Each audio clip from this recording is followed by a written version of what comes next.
The Day They Fell from the Sky. 10 Lone Survivors and Their Harrowing and Incredible True Stories of Plane Crash Survival.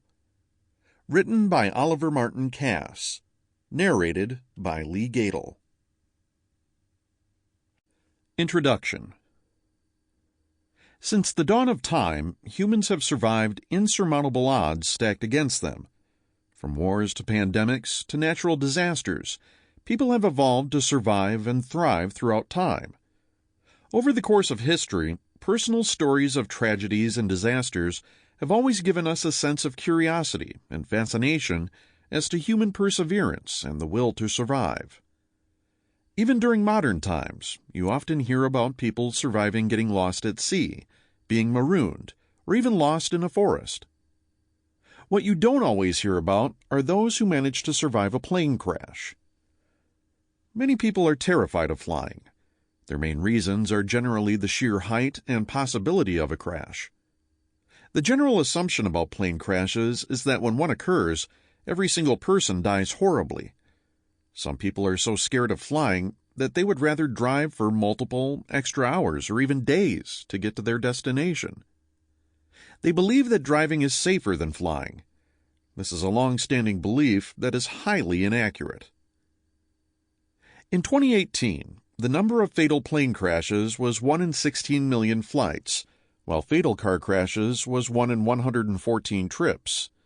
That said, these fatal plane crashes were only for flights governed by the Federal Aviation Administration, FAA, Regulation 14 Code of Federal Regulations, CFR, Part 121.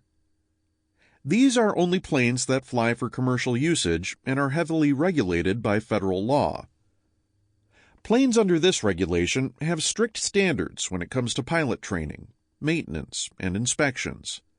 However, not all planes are governed by this regulation. Certifications and operations for planes with a capacity of 20 or more are regulated by 14 CFR Part 125, while chartered or on-demand planes are regulated by 14 CFR Part 135. Even privately owned planes are governed by a different regulation, 14 CFR Part 91 for general aviation. These smaller planes generally have a lower standard of regulations than those used for commercial flying. Therefore, the requirements surrounding maintenance, inspections, and pilot training and retraining are often not to the same standards as those applied to commercial planes. In 2021, the United Nations reported over 1.3 million deaths. Sample complete. Ready to continue?